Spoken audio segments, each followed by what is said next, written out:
जय माता दी। मैं गीता रानी, मेरे YouTube चैनल धार्मिक सोच में आपका स्वागत है।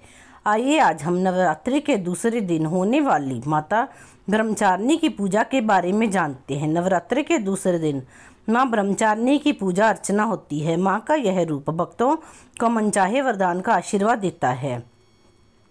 नवरात्रि में हर दिन माँ के अलग अलग स्वरूप की पूजा अर्चना की जाती है। आज चैत्र नवरात्रि का दूसरा दिन है, यानी माँ ब्रह्मचारिणी की पूजा अर्चना का दिन। माँ का यह रूप भक्तों को मनचाहे वरदान का आशीर्वाद देता है। माँ के नाम का पहला अक्षर ब्रह्म होता है, जिसका मतलब होता है तपस्या, और चारिणी का मतलब होता है आचरण करना। मान्यता है कि इनकी पूजा से मनुष्य में तप, त्याग, वैराग्य, सदाचार, संयम में की वृद्धि होती है। जानिए नवरात्रि के दूसरे दिन की पूजा विधि।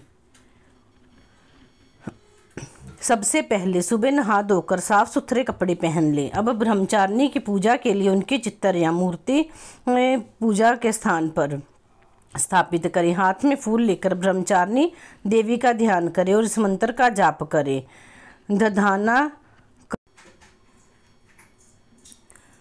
दधाना करप धाभ्यामलक्ष्माला कमंडल देवी प्रसिद्ध मई ब्रह्मचारिणी यनुमक्तमा। माता के चित्र या मूर्ति पर फूल चढ़ाएं और निवेद्य अर्पण करें। माँ ब्रह्मचारिणी को चीनी और मिश्री पसंद है, इसीलिए उन्हें चीनी, मिश्री और पंचामृत का भोग चढ़ाएं। माता को दूध से बने व्यंजन भी अति प्रिय हैं, तो आप उन्हें दूध से बने व्यंजनों का भोग लगा सकते हैं।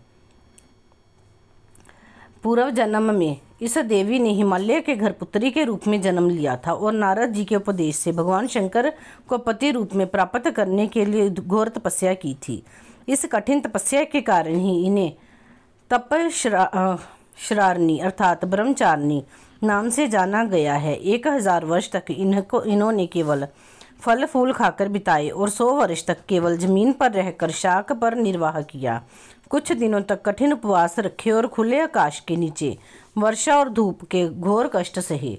3000 वर्षों तक टूटे हुए विलप पत्थर खाए और भगवान शंकर की आराधना करती रही। इसके बाद तो इन्होंने सूखे विलप पत्थर खाना छोड़ दिया।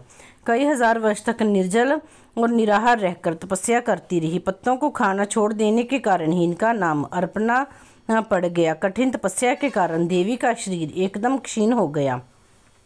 देवता, ऋषि, सिद्धगण, मुनि सभी ने ब्रह्मचारिणी की तपस्या को अभूतपूर्व पुण्य कृत्य बताया, सराहना की और कहा, हे देवी, आज तक किसी ने इस तरह की कठोर तपस्या नहीं की।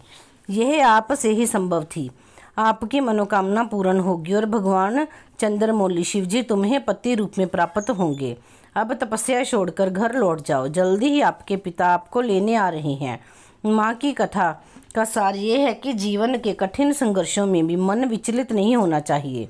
माँ ब्रह्मचारिणी देवी की कृपा से सर्व सिद्धि प्राप्त होती है। माँ दुर्गा का यह दूसरा स्वरूप उस देवी का है जो भगवान शिव को अपने पति के रूप में पाने के लिए कठोर तप करती हैं। इस तप से ही उनका नाम ब्रह्मचारिणी पड़ा। माँ ब्रह्मचारिणी सरल स्वभाव की हैं। उनके दाएं हाथ में जप की माला तथा बाएं हाथ में कमंडल रहता है। आज माँ चैत्र नवरात्रि का दूसरा दिन है। इस दिन माँ दुर्गा के दूसरे स्वरूप माँ ब्रह्मचारिणी की पूजा की जाती है। माँ ब्रह्मचारिणी के दाएं हाथ में माला और बाएं हाथ में कमंडल है। शास्त्रों के अनुसार माँ दुर्गा ने पार्वती के रूप में पर्वतराज की यहाँ पुत्री बनकर जन्म लिया। पार्वती ने महर्षि नारद के कहने पर देवादिदेव महादेव को पति के रूप में पाने के लिए कठोर तपस्या की थी। हजारों वर्षों तक कि कोई इस कठिन तपस्या के कारण ही इनका नाम ब्रह्मचारिणी पड़ा। अपनी इस तपस्या से उन्होंने महादेव को प्रसन्न कर लिया। नवरात्रि के दूसरे दिन माँ ब्रह्मचारिणी को दूध और दही का भोग लगाया जाता है। ब्रह्मचारिणी रूप की आराधना से उम्र लंबी होती है। इसके लिए माँ को शक्कर, सफ़ेद मिठाई एवं मिश्री का भोग लगाया जा सकता है। नवरात्रि के दूसरे दिन माँ दुर्गा के देवी ब्रह्मचारिणी रूप की पूजा करने का विधान है।